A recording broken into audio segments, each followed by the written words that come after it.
An entrepreneur is a little different because they don't have a set of instructions. They don't know where they're going. They don't know where the future is going to go. They break down walls. They don't follow rules. Follow the Leader features dynamic women entrepreneurs in their journeys to becoming a success in business. This podcast is an inspirational space for entrepreneurs, future entrepreneurs, and thought leaders as they share their keys to success. I am Chanel Christoph Davis, the CEO and founding partner of the largest woman and minority-owned sales tax advisory practice in the country, Davis & Harmon LLC.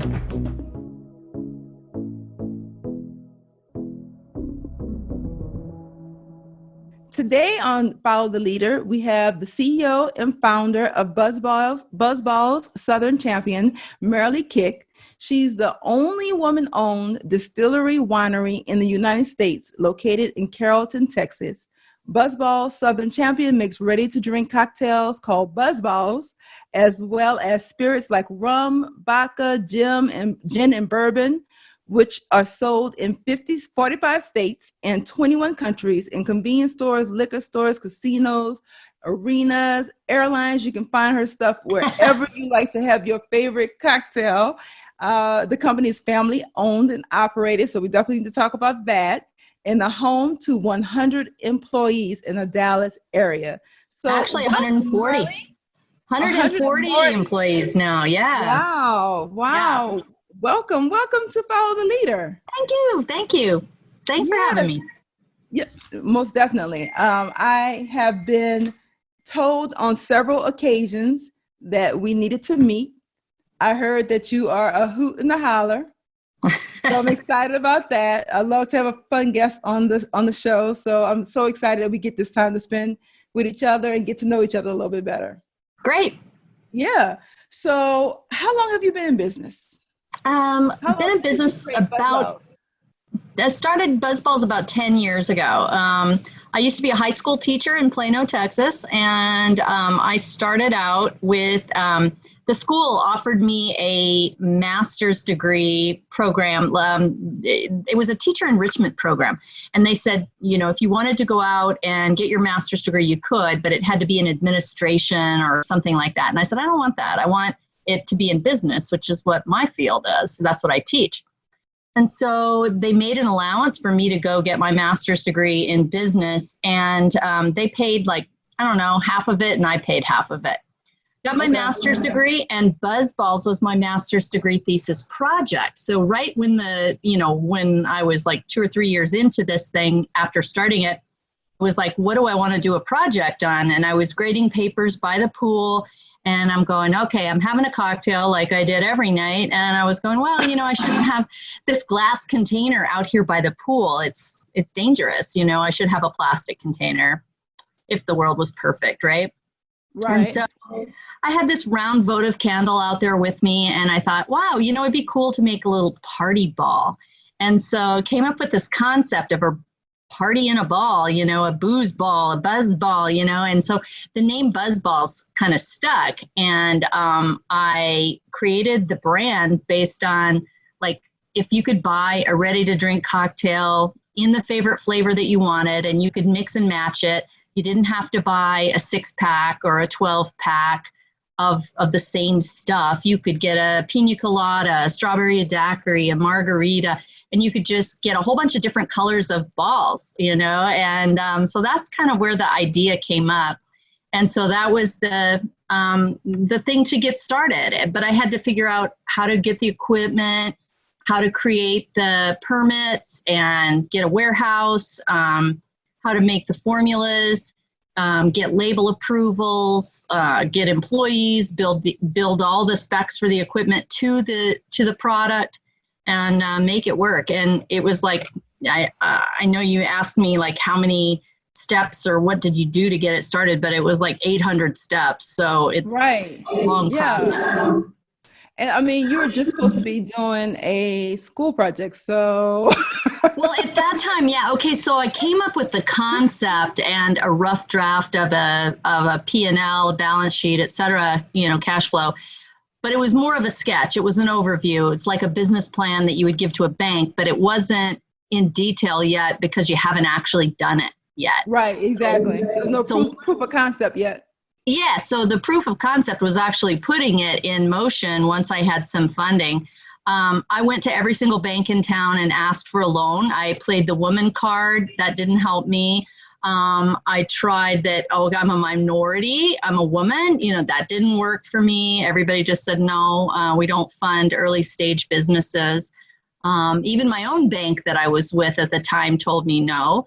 They wouldn't give me a loan. So about the time I was about ready to give up and thinking that there's no way I'm going to get funding on this, a little tiny community bank in Richardson called me and said, hey, about 6 months ago, you came and you asked for a loan. Did anybody get back to you? We've had some turnover and stuff, and we just want to know if anybody got back to you. And I said, no, nobody got back to me. So this was about 6 months after I had asked for these requests, and I was running out of money to pay for this warehouse and pay for this dream that I had.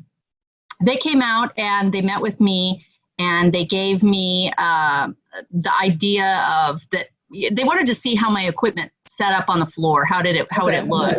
I took photos of equipment. I went and visited other warehouses, other production plants, took photos of their equipment, took photos of equipment online.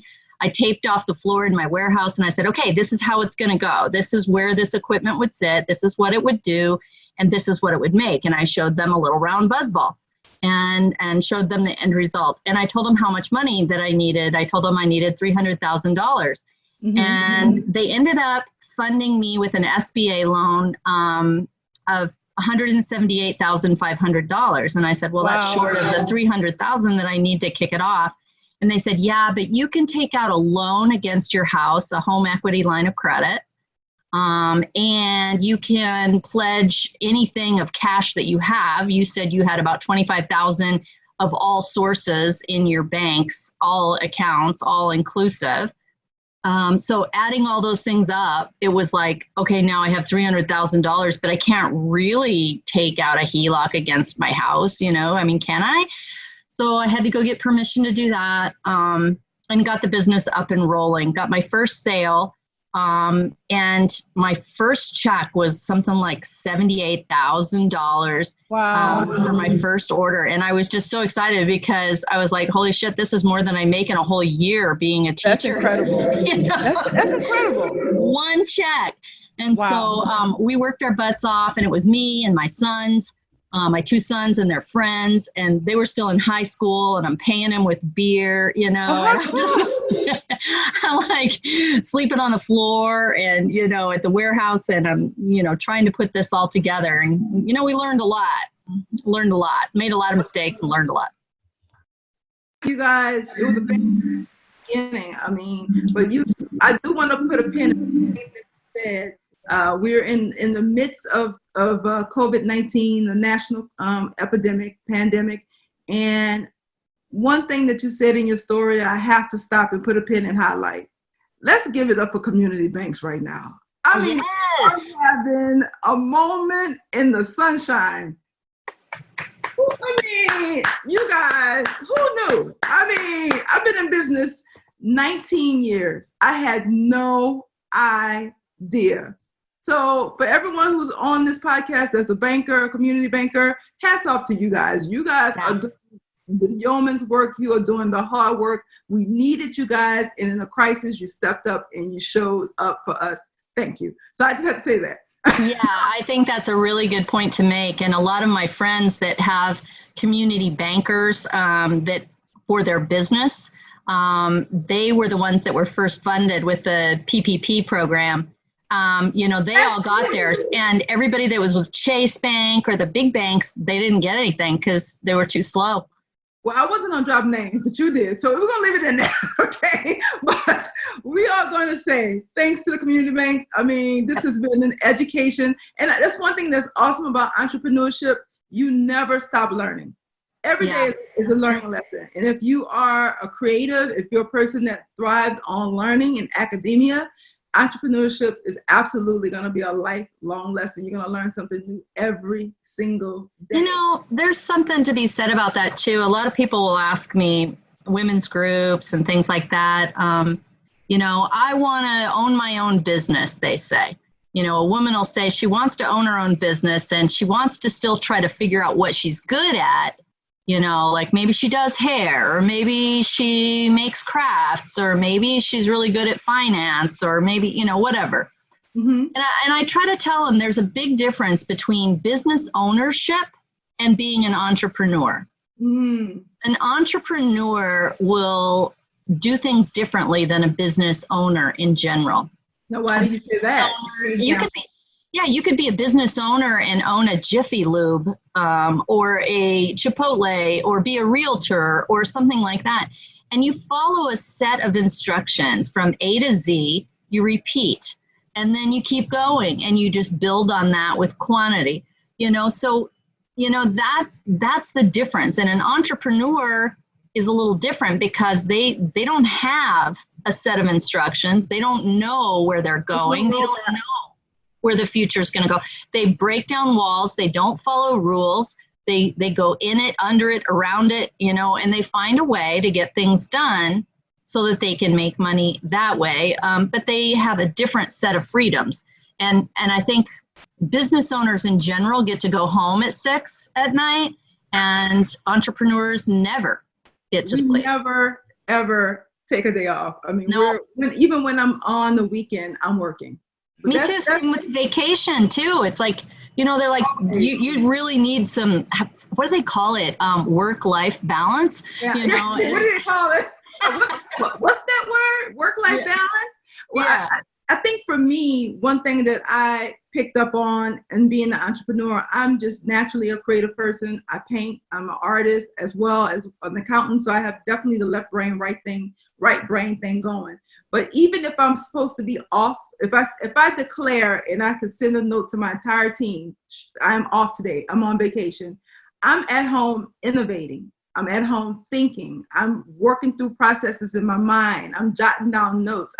Literally, I send notes to my team 3, 4 o'clock in the morning. I know they're like, why is she up sending me? But, if it's something in my mind, I have to get it out and then I can rest.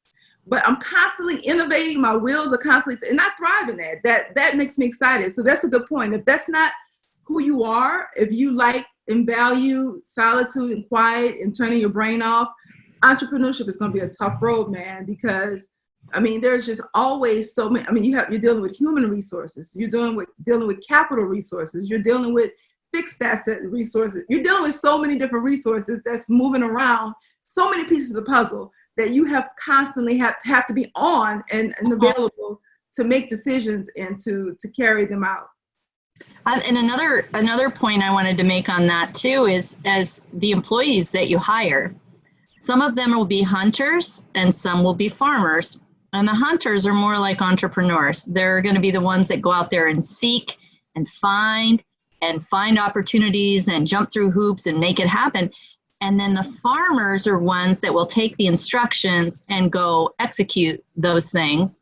And they'll do it season after season. Yes. But I think, some of the struggles that I've had with employees in the past is just exactly that, the difference between hunters and farmers. I wanted a hunter, but I bought a farmer, so, it's something to definitely note. Yeah, definitely. You need both to make an organization run. You can't have all hunters, or that's going to be a complete disaster. You definitely need both hunters and farmers. And one of the things that we've done as an organization is we do kind of, I wouldn't call it a personality test. It's really to understand what drives or what motivates individuals. What test do you use? It's called the DISC-2. And I will send you the information. And it's actually the guy who wrote the initial DISC, the very first DISC test. This is his company. And so anyone, if depending on the position, or every position that comes through our company, has to go through this DISC assessment. And it just tells me, okay, this is what I need. And actually, I had everyone in my company take it again right before the pandemic. And it helped me to figure out how to manage them working from home. We never worked from home before. We've had employees that work very well from home, and then we also have some that just don't You know, Exactly. they just screw around. You know, they don't know how to work from home. And so we've had to bring some of them back, you know, so and put them in an office so that they will work. Yeah. But we've had different ones we've used. Used a quick and easy free one called 16 Personalities. Okay. And that one's really fun. 16 Personalities. And then there's one called Cantor with a K, Cantor. And then the Predictive Index is also another one. Predictive Index, yes. Yeah. So I think all of them are good. And, you know, when you read it, and especially when you read your own, you go, oh, yeah, that's me. I'm great, you know, and you read it and you go, yeah, that's who I am. And I stand by it, you know, and then you read somebody else's and go, yeah, that's why you are the way you are. I mean, I think some of it is, you know, your one way that you present yourself to the world. And then there's a different person when stress hits. You change. And how do you change in the stress? So there's like an internal person, an external person, and there's a stress person. So there's 3 different types of ways you're going to react and depending on the circumstance. So you kind of have to, again, that's that human resource piece. You have to be able to manage your human resources and know who's on your team. I'm very fortunate. My team is amazing. It's rock solid. I mean, if we had gone through a pandemic 5 years ago, it would have been a disaster. Okay. Oh, wow. We had a totally different team, but this team has completely shown up and made me proud. So I'm very, very blessed right now. I think that says a lot to your team too. And it says a lot to you and your leadership. You know, we had to pivot. That was one of the things we talked about, you and I, about what changed after COVID, you know. Yeah, I mean, talk about that. So we're here. We're at the COVID part of the podcast. I try to like let it wait a little bit, but hey, we're here. So what has changed? Tell me. You know, we normally have marketing events, you know, golf tournaments, you know, yada, yada, yada, all these events, taste this product. But, you know, when everything shut down, it was like, well, what can we do? And the Alcohol, Tobacco Tax and Trade Bureau said, you're allowed to make hand sanitizer. So we did. And we spent about $500,000 on making hand sanitizer and donating that to the community. So first responders, fire departments, police departments, post office, the military, the Coast Guard, all the hospitals, all the senior centers, you know, so we just started FedExing that stuff all over. Wow. And, we still have a little bit left, but, you know, oh my gosh, you know, just to the airlines, we sent it to Southwest, American Airlines, Spirit Airlines, you know, for all you sent it to grocery stores too, right? No, well, I mean, we sent it to the grocery stores for their clerks and their cashiers, but not for sale. To protect the frontline people who are taking care of us. Right. And to every single one of my distributors from the liquor side as well. We just shipped all this stuff. So the whole thing was pretty expensive for us to do. But what we did was we offset our marketing budget of what we were going to spend for marketing events to this. And we cut down on T&E because we aren't traveling anywhere. So wow. Well, so we just swapped it. Bravo to you, and thank you for stepping up in that way. Well, you're very welcome. And I think everybody stepped up.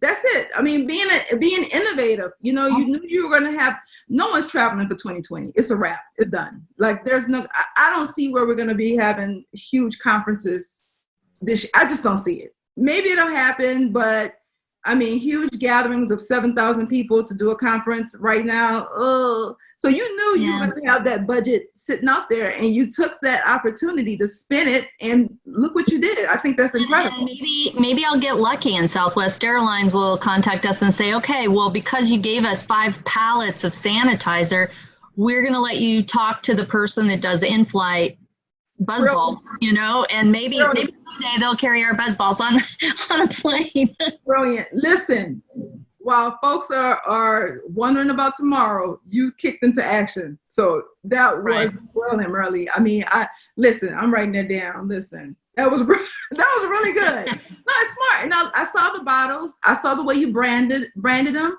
Brilliant. I mean, very simple. You turned a very bad situation around. You have to figure out how to allocate those dollars and what way then to get them in front of your ideal clientele. Right. Makes so much sense. I mean, you just wrap up a bunch of BuzzBallz and send them to people. They'll be like, is she crazy? I'm like, You know what I mean? But this was something they want, right? Something they need desperately. No, this was brilliant. And I wanted to talk to you about the actual BuzzBallz because they are iconic. I'm imagining that you had to get that, patented in some kind of way because they are brilliant. Okay. I've had them. They're delicious, but they're visually stunning as well. So who came up with the creative and design? And tell me about that process. I love this type of stuff. That was me. Remember when I was sitting by the pool and had that round votive candle? It was a little snowball type of thing from Sweden when I lived there. I used to live I lived overseas before I came back. And so I lived in Johannesburg, South Africa for about 5 years and then lived in Stockholm, Sweden for about 5 years. Oh, wow. And, that's two different polar. Yeah, okay. Totally different worlds. And then when I was back in Dallas, I had that little round votive candle and I thought, oh, this would be so cool to make a little party ball. But the whole concept of how to make it was different. And I couldn't figure out how to get a sippy cup lid, if you think of children and their sippy cup, snap top lids on a plastic container. And I thought, well, if I did that, it wouldn't be child resistant. It wouldn't be tamper evident, all those things. It just wouldn't work. And it would look like a kid's drink, so I didn't want that. But then I saw a tennis ball container, one of those long cylinder tubes. It has a metal lid on a plastic container. Sure does. And I thought, well, if they can do it on that, then I can do it on this drink. And so I cut open the lid and I figured out how to do it. And I designed it and I looked online to find how to put a metal lid on a plastic can. And so I was the first one in America with a metal lid on a plastic can, and came out with that in a container. And the reason I wanted a sphere shape, a round ball, was because of the name, party ball, BuzzBall. I wanted something round so that people would remember the name because marketing's my skill, So I wanted them to remember BuzzBall because I thought that's a good name. Yes. And I wanted to make sure that the sphere held enough pressure, pounds per square inch, on every sidewall of the interior of that container, including the roof and the lid and the base. Because if I put any carbonation in there, it would explode if I didn't have the right kind of walls thickness and so on. And because it's plastic, I had to make sure that it didn't breathe because I didn't want air to spoil the product inside. And I wanted to also make sure that sunlight and the UV rays, if it sat in a window in a store or got a lot of light put on it, that it wouldn't also degrade the product on the inside.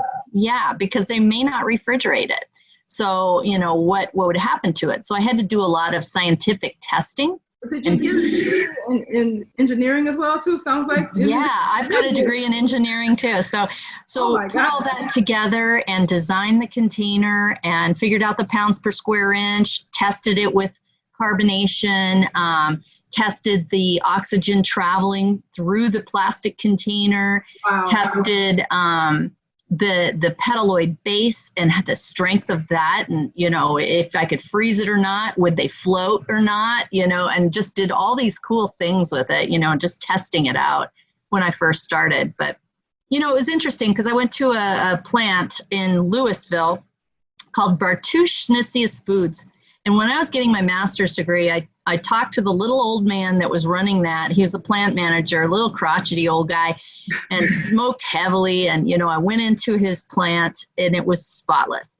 And he had all kinds of fillers and seamers and, he made ice creams and salsas and had an R&D lab, pallet racks, pallet jacks, tanks, all these things that I'd never actually seen before, but I took photos of. And I was like I showed him my little BuzzBall prototype and I said, have you ever seen anything like this? He said, no, I've never seen anything like it. I'm like, I need to have some machinery that will fill this and put the lid on, and I need help finding that. And he goes, well, I've been in this business for 60 years, never seen anything like that. And I thought, well, I'm going to have to make that. So I had to go out and create custom machinery that would work on that container. It took me a little while, but I didn't have much time because I didn't have enough money to keep paying rent, and not producing anything. Yeah, I needed some sales. So that's basically how it all started. It was really scary. And you know what? After about 6 months, after my first sale, after I finally got that first sale and finally Net 15 got that first check, I thought, yay, you know, I'm going to be able to expand into 3 different states and everything's going to be great. No, it wasn't. I had to go out and personally sell it then. You know, I had to go sell it because my distributor wasn't doing it. They weren't selling it. I had to go out and door-to-door salesman this, sell it from my trunk, and then go back to my distributor and say, hey, okay, now I've got all these 20 accounts that I went to today. I need your rep to follow up with this and get the reorders, and I'll pay them to get the reorders for it. And you guys can, and, you know, basically I've done the legwork for you. So I did that. And then I figured out from technology that I could download every single retailer in the Texas Alcoholic Beverage Commission code. They have them all listed as public record. So I downloaded every single account and their address and created a mail merge and sent a letter out to every single retailer in Texas, every convenience store, every grocery store, every liquor store. So on the weekends, I was sitting there stuffing envelopes into, you know, and sending all this stuff out. And then all of a sudden my distributor was overwhelmed with all these requests for BuzzBallz. They're like, what is this stuff? You know, have you ever heard of it before? And the reps were like going, oh my God, I don't know, you know, I'll check, you know, and then they found me that, yeah, they were carrying that product. They just never pitched it before.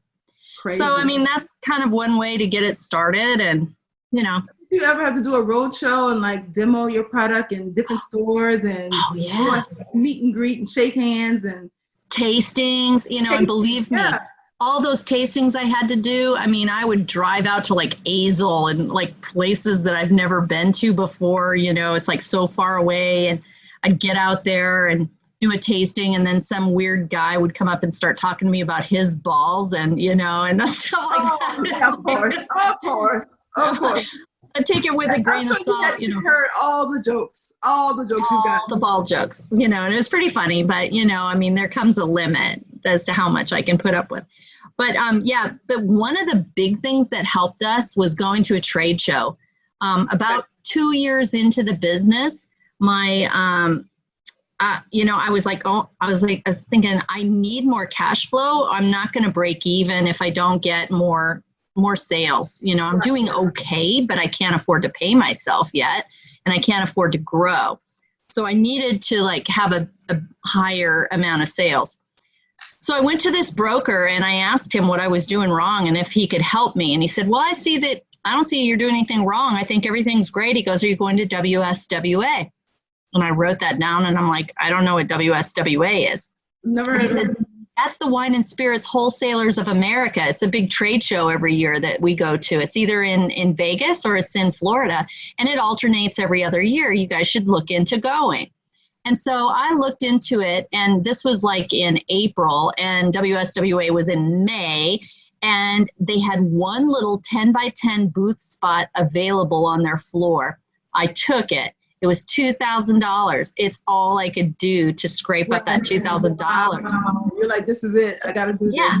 And I didn't have any trade show materials or anything. I just printed up some sales sheets and some samples. And we were staying at Caesar's Palace. My son and I drove there because we didn't have the money to fly there. Wow. And so I looked like the freaking Beverly Hillbillies with crap all in my... Yes, and everybody's there with all their big fanciness, you know, and all their big fancy, you know, trade show stuff. And here's me with a banner that I made lickety split, you know, and slapped it on the back and put up some slides, you know. I had nothing, you know. We even stole ice in our own ice bucket from the hotel floor to bring it down. It was like $20 a bag. Oh my God. Yeah, it's ridiculous. Yes. I mean, but look at you now. Yeah. Look at you now. It was funny. But you know what was so cool was we entered into this, into the trade show. They had a taste test competition. And so my son and I entered into that. We set up the paperwork to enter into it. And lo and behold, we won the top prize, a double gold, which was all 50 judges in a blind taste test. They didn't know the name of the product or anything. they named us #1 for our margarita. Wow. So here in this Caesar's Palace big trophy case is like Tito's and Gallo wines and all this stuff. And then a tiny, tiny little BuzzBallz sitting there on the shelf as a double gold. I screamed. That's amazing. Looking at me, and I was screaming. I was so excited. I was taking a million photos, sending it back home to my whole 15 employees, and we were just so proud, so excited. That was literally your confirmation that I'm heading in the right direction. Yeah, maybe we're going to make it. Oh, so the next best part, so that was one huge thing, was to win that little award. I couldn't believe it. And then the next thing was the very next day, I had 15 new state distributors come to me over the course of those 2 days saying, we want to represent your brand in Kentucky or in Tennessee or in New York or in Arizona. And that was the first time I thought, okay, even if I got X number of cases sold in each state, I would be able to make it. So my son and I, we went out to dinner to celebrate that night. And, we're just beat. We're so tired, working our butts off at this trade show. So we go to the Bellagio in our jeans and in our BuzzBallz shirts and stuff. And we get over there, and it had a little maitre d' at the beginning of the restaurant. And I wanted a really nice bottle of wine and a steak. And she goes, would you like to look at the menu and check the prices first? I laughed so hard. I'm like, nope, we're going in. Wow, we're celebrating. We don't need you. Yeah, we're celebrating. We had a nice bottle of wine, and awesome. And what I love about that is that you had that experience with your son, so you guys are going to have that memory forever. He knows where you came from. He knows the whole story. Yeah. My kids are still involved in the business. They both help me run it. And my husband actually is in the business. He's our CFO. My daughter-in-law helps with shipping. Just so everybody's helping out. Like? I want to know, to have the whole family working.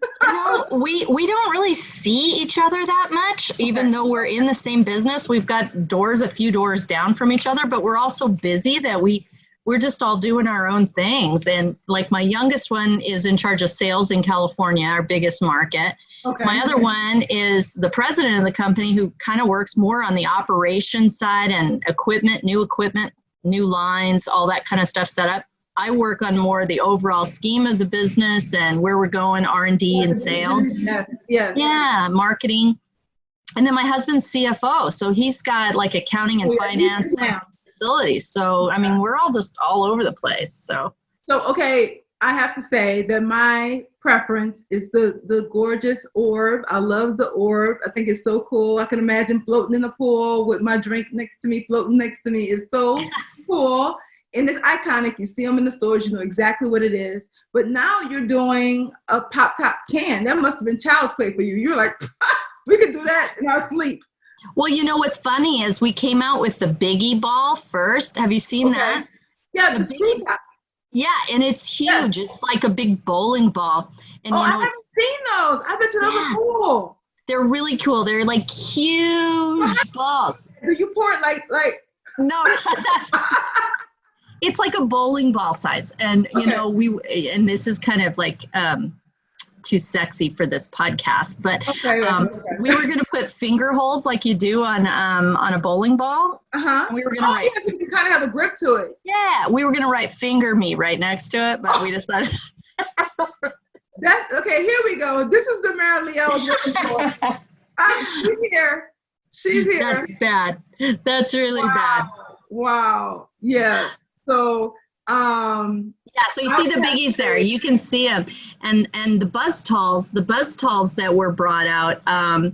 We created those because some of the chain accounts, the Krogers, the Albertsons, some of those were saying, the BuzzBallz are round, they're small, people could steal them. We're not sure if we can merchandise these on the shelf and stuff like that. And what was really happening was their own employees were going on break and drinking them in the back room, in the bathroom, and they'd find them in the bathroom. Well, and so that was one thing. So we said, well, we'll make you a tall, skinny can that merchandises on the shelf, and you can make it a 4-pack, or you can do it on the shelf as it stands, however you want to do it. So we created that that container as well, but we make everything. You know, we're vertically integrated. We make the plastic containers, we ink it, we sleeve it, we produce it, we batch it. We do all that stuff in-house, so we don't have to rely on anybody else. So you have literally learned from start to finish how to do it all. I think that's incredible. That's absolutely incredible. And like you said in your bio, you are the only woman-owned distillery winery in the United States. So what has that been like for you? You know, I haven't really paid much attention to that. It's a fact, but it's not something that I really, it doesn't buy me anything, really. Right. I mean, it's a very male-dominated industry, and if I walk into a meeting and go, hey guys, I'm a woman-owned distillery winery, they're like, so? Yeah.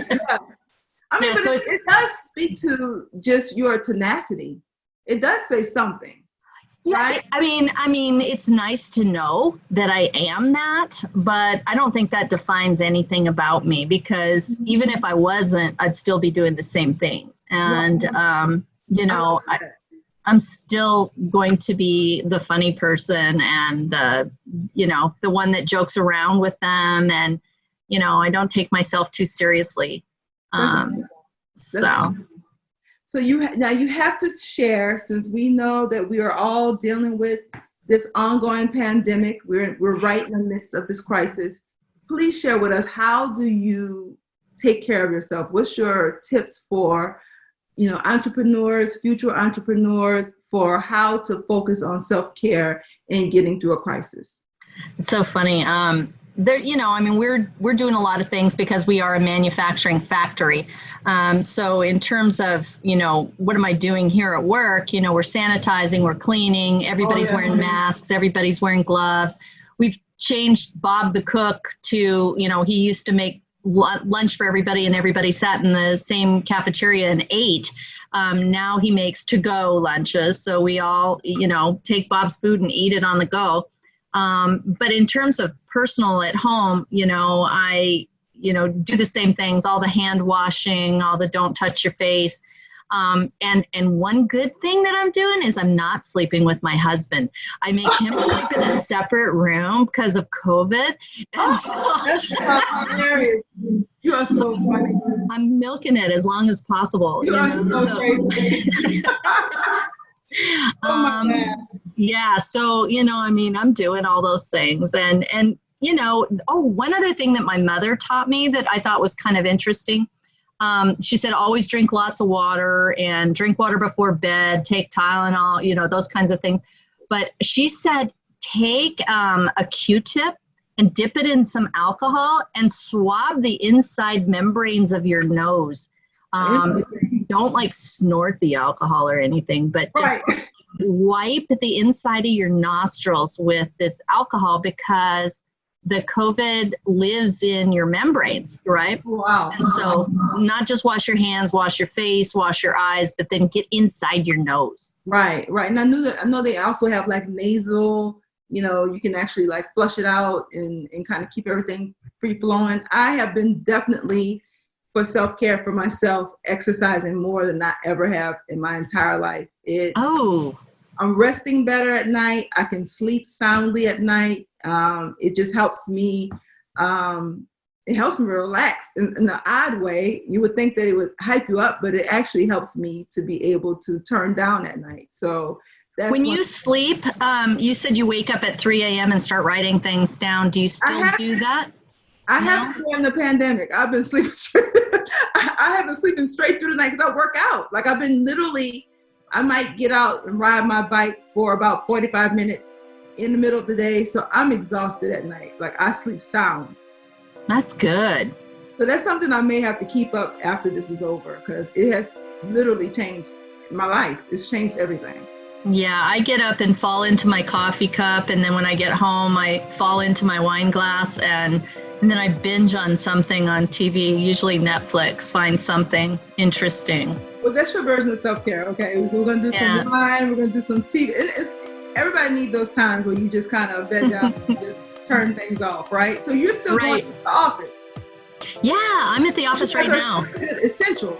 Yeah, we're essential. Booze is essential. It's always essential. It's always essential. Absolutely. Good times and bad. Yes, good times and bad. We need our booze. So thank God for that. Yes. No, seriously. But thank you, Merrilee. This has been phenomenal. I think, again, your story is going to inspire so many. And thank you so much for stepping up and producing hand sanitizer for our frontline workers. I mean, that's incredible. And I love the branding and the bottle is so cute. It's going to be like a keepsake now. It's vintage, right? You can keep that. Yeah. You can tell our grandkids, you don't know what happened. Look at this bottle of sanitizer. So right. Yeah, when I tell future generations that some of our marketing swag is like BuzzBallz. You have face mask.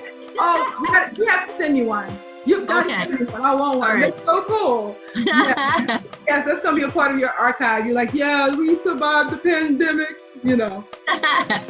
Yeah, we've got some tours coming up this fall, so it'll be nice. I'll invite you to that.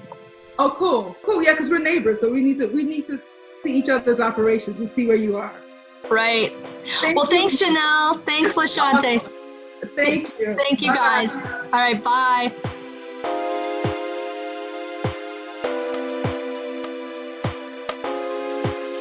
You can find all of our past episodes on iTunes, Spotify, and Google, or any of your other favorite podcast platforms. Be sure to subscribe to the show, rate, and leave us a review.